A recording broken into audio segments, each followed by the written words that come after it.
And he says, what you been doing all day? I said, I've been working.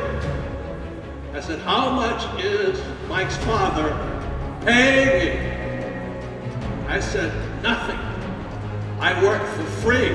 This is my friend Donald. He said, you have to pay him. You have to pay him. I'm 10 years old. So I go home again. I say to my poor dad, he says, how much is Mike's father paying you? I said, nothing. He's got to pay you. He's got to pay you. I'll call the police. That rich people don't go to heaven. Never, ever, ever work for money.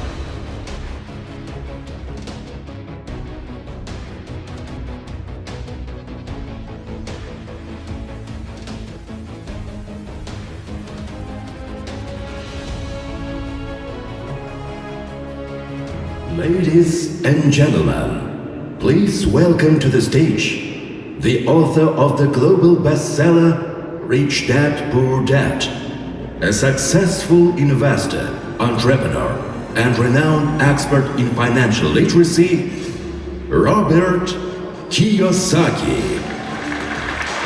Sahnada boy ota kambag'al ota jahon bestsellerining muallifi, muvaffaqiyatli investor, tadbirkor va moliyaviy savodxonlik bo'yicha mashhur mutaxassis Robert Kiyosaki. Marhamat, kutib oling. Дамы и господа, на сцену приглашается автор мирового бестселлера «Богатый папа, бедный папа», успешный инвестор, предприниматель и признанный эксперт в области финансовой грамотности Роберт Kiyosaki. Let me see a show of hands. How many people have already read Rich Dad Poor Dad?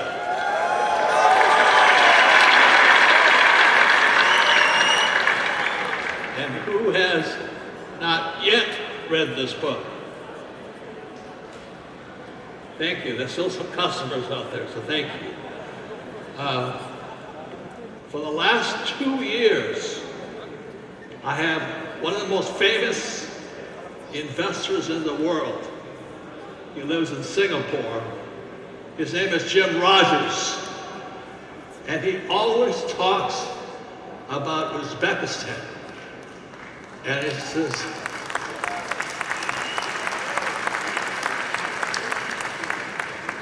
he says there's a miracle going on out here in Uzbekistan. So when I was invited to come here, Central Asian University, which I thank you, I had to come and see. And you are truly the up-and-coming country in the world today. So it's an honor for me to be here in Uzbekistan. I wish I had more time here. So congratulations to all of you.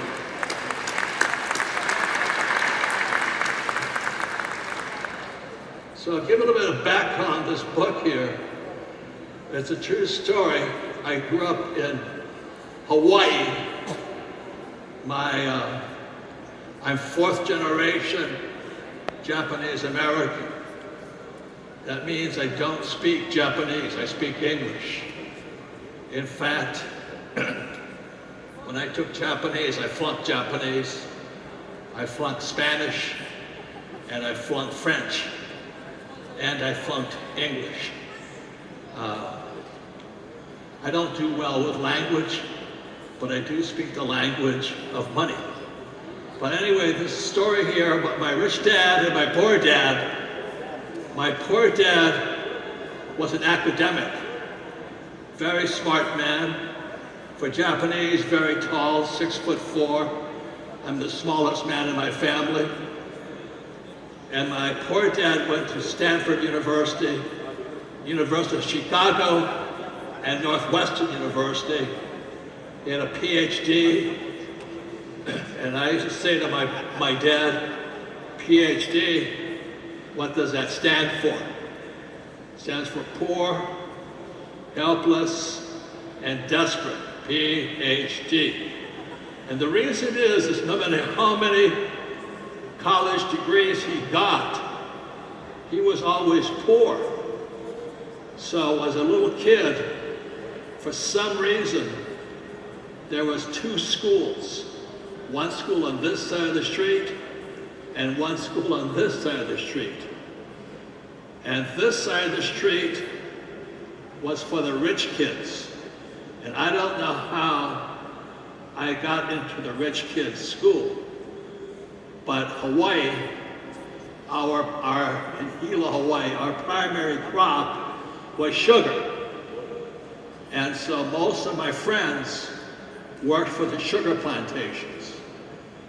And the school I went to, those guys, their fathers owned the car dealerships, they owned the ranches, they owned the businesses. So as a young boy of 9, I happened to go to a rich kid's school. So at the age of 9, I'm going, how come they're rich and I'm poor?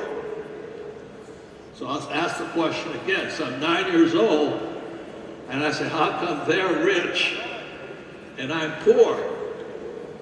And I used to play golf, so I carried golf bags to make money.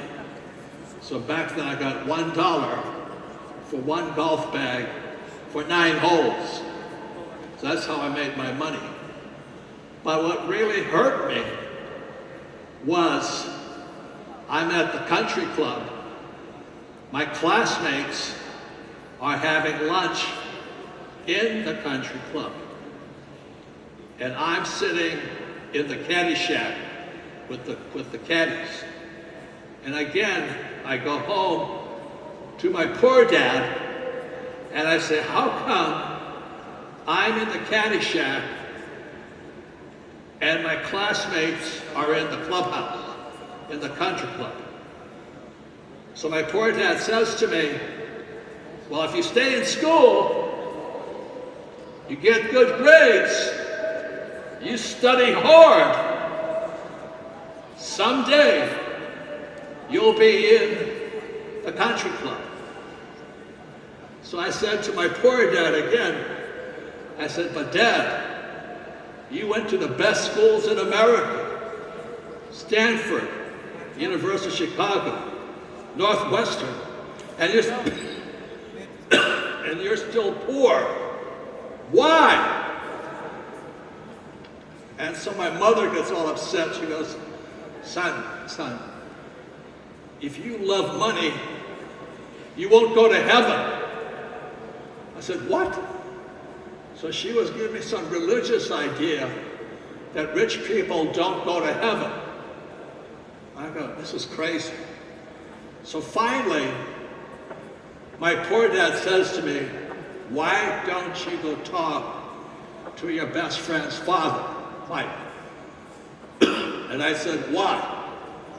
He says, because Mike's father is not a rich man today, but someday he'll be a very rich man. I said, why is that?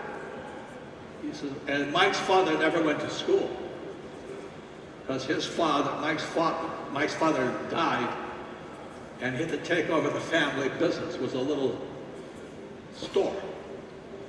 So when Mike's father, Rich Dad, was 13 years old, he ran the family business. So my poor dad says to me, you go talk to Mike's father, and he'll teach you to be rich. And I said, why? I said, because Rich Dad is an entrepreneur. And I said, and what are you? And my poor dad said, I'm an employee. And I said, what is an entrepreneur? And he said, somebody who doesn't need a job. So I said, oh, good, that's what I want to become. But that's the story of Rich Dad, Poor Dad. And I studied with Rich Dad. I had to work for my rich dad for free. So I'd pick up rubbish, I'd paint buildings, I did everything for free. And I went home to see my poor dad. And he says, what you been doing all day? I said, I've been working. I said, how much is Mike's father paying you? I said, nothing. I work for free. And my poor dad went crazy. He said, you have to pay him. You have to pay you. So I'm 10 years old. So I go to see my rich dad. I'm picking up rubbish in the place. And I said, and after I was through picking up rubbish, rich dad would break out the Monopoly board game. How many people in this room have played Monopoly?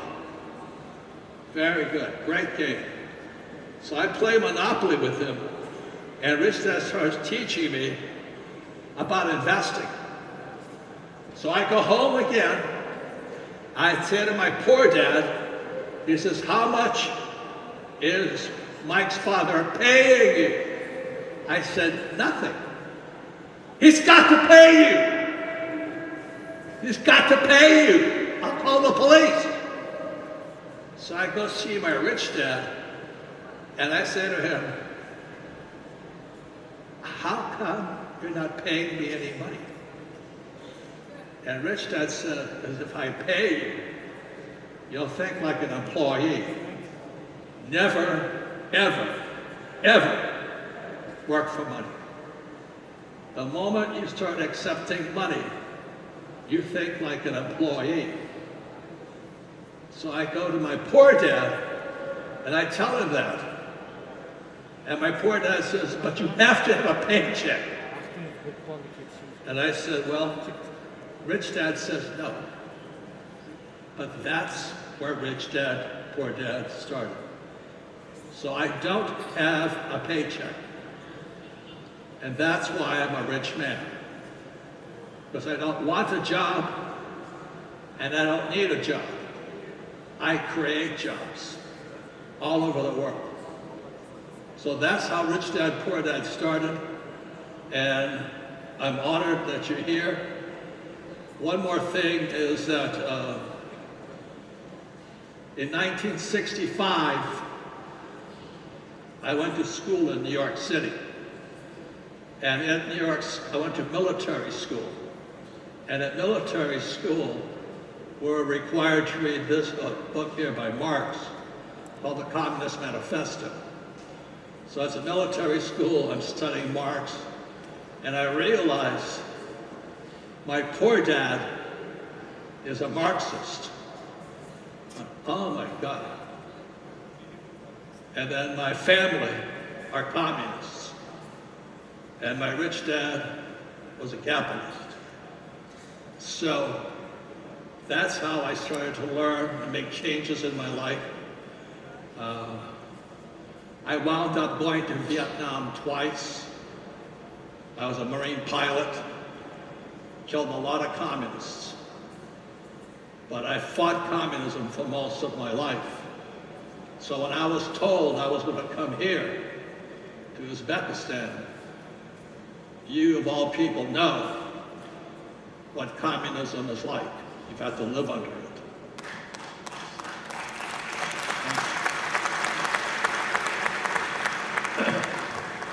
And I'm proud to be here. I'll say it one more time.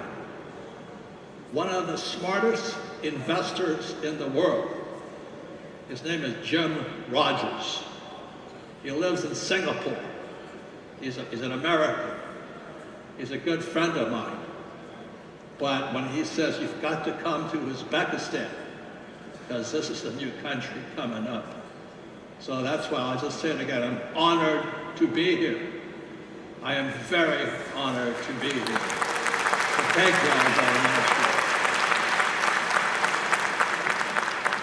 So I will teach you as much capitalism as I can.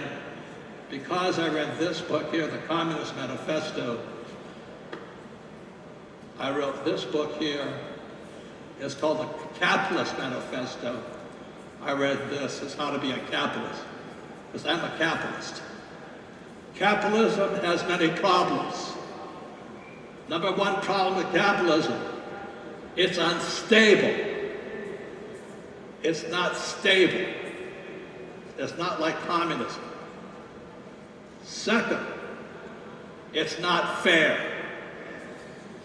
Either you're rich or you're poor. And the other trouble with capitalism is it's not democratic. So if you choose capitalism, as Uzbekistan grows, you're going to find the gap between rich and poor growing. That is very, very dangerous, because that's where communism comes from. One more thing going on in America today. I wrote this book here. It's called Who Stole My Pensions? What's happening in America today, my generation, the baby boom generation, Wall Street stole our pensions. So my generation, I'm 77 years old, we have no pensions because Wall Street stole it. It's a very dangerous time in America right now. And then that's why this is my friend here. His name is Donald Trump. He just ran for president of the United States. I'm glad he won. He is a capitalist. This is my friend Donald. You look at his right ear. The day before, somebody shot him. So I was sitting there with him. Like I said, I flew for the U.S. Marine Corps. I know what it's like to get shot at all the time. So we were talking about that. So this is how I grew up. I grew up in Hawaii, and I was going to be a surfer, make a lot of money, have a lot of pretty women. That's what I wanted to do. And I flunked out of school because I cannot write. But today, my books are #1 throughout the world. And it's not that I couldn't write. The teachers did not like what I was writing. But anyway, that's how I got through school. I went from 1965 Hilo, Hawaii, all the way to New York City. And that's the school I went to. I went to the school here because I needed discipline. Without discipline, it's hard to be rich. It takes a lot of discipline, leadership. So this is what the book I had to read at the academy. When we studied economics, we had to study Mises and Marx and all those guys because we wanted to know who our enemy was. So this is me in 1971. I was in Vietnam, 24 years old. That's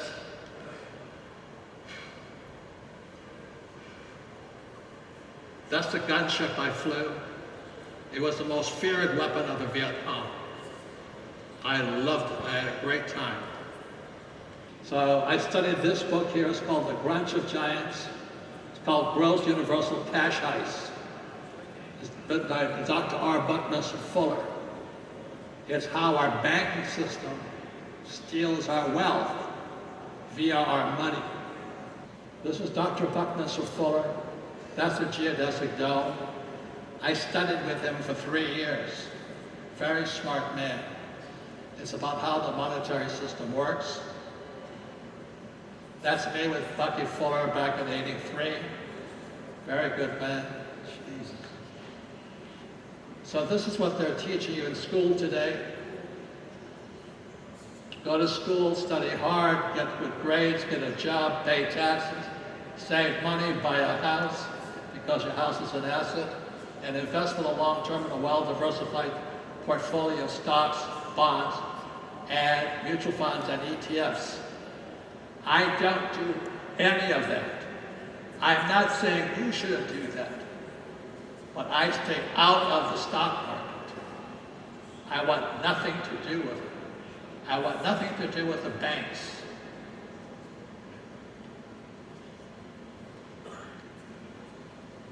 So what I'm asking you tonight to look at this is all coins have 3 sides. There's heads, There's tails and the edge. Tonight I'm going to ask you to look at both sides, because intelligence is found on the edge.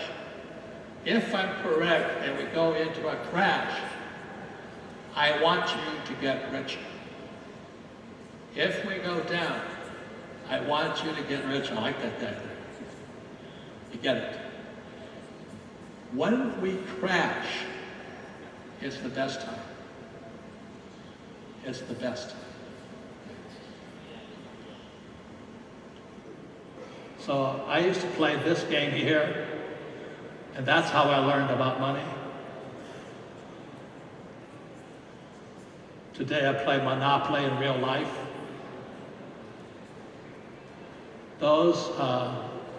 That's my future home. Those are old age homes. Big business. That one property puts $190,000 a month in my pocket.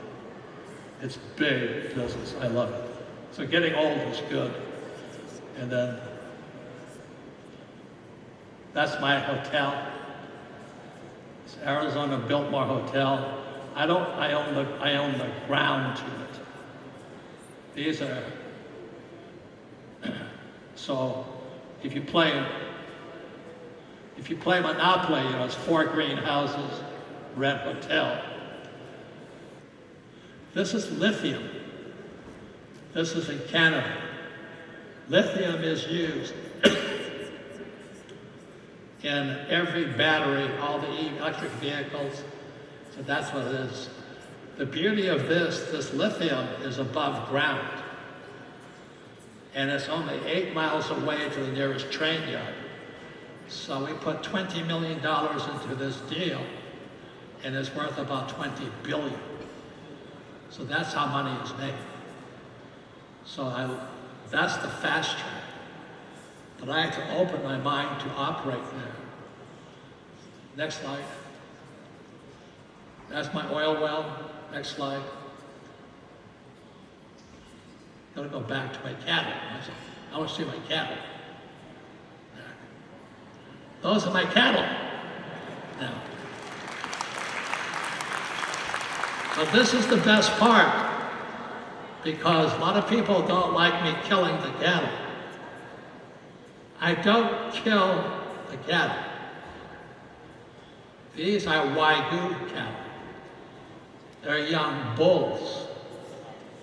We let the bulls get bigger, and we take the semen from them. So we don't kill them. And we sell the semen all over the world. So that's how I make my money. So there's cash flow and semen flow. The reason I show you this, there's so many different ways you can make money. Is this what interests you? So I don't kill them, somebody else. We just sell their semen. The cows are happy, I'm happy, and I get rich. Thank you. Any way you want to get rich, do it. That's what your right brain is for. Your job is to be creative, inventive, think about it, have good friends, good partners, good team members, smart people. Next slide, please. That's the lithium. Next. Oil. Next. And that's why the cash flow game is more important than the game of Monopoly. Next is that. The key is the financial statement. The financial statement is your left brain. Your right brain is how you put the deal together. So I tell people, I was interviewing today, I don't need money. I just put deals together. And people give you them. It's called raising capital. But that's what my rich dad taught me to do. Rich dad said, money doesn't make you rich. Your skills make you rich. Can you put a deal together? Can you raise capital. That's what this left brain, right brain. Next slide, please. One more time. One more time. My banker has never asked me for my report card yet. My banker wants to see my financials. Next. Next. Next. So this is your report card when you grow up. I have a strong financial statement. I'm $1.2 billion in debt. I borrow money. My debt is tax-free. Trump and I don't pay taxes legally. Trump and I don't pay taxes legally. Next. Next. The game teaches you how financial statements work, how finances awaken to financial genius, and how the financial statements guide you to a richer life. Next one. What does school teach you about money? Work for it. It's the worst thing you can do. You pay taxes if you work for money. But once you understand that you can make it up and create it legally, do it legally. Please do it. All of you, every single one of you, has a financial genius. All of you do. You wouldn't be here if you didn't have it. But our schools program us to just work for money, to work for the rich. I am proud to be here in Uzbekistan. I am honored to be honored by Central Asia University. You are the leading, I've never seen a school so progressive and so far ahead of its time. And I'm honored to be here. I know now why my friend Jim Rogers, one of the best investors in the world, says he's investing in Uzbekistan. You're a great people, a smart people, great school system, and it's my honor to be here. Thank you very much, you guys. Good luck to you.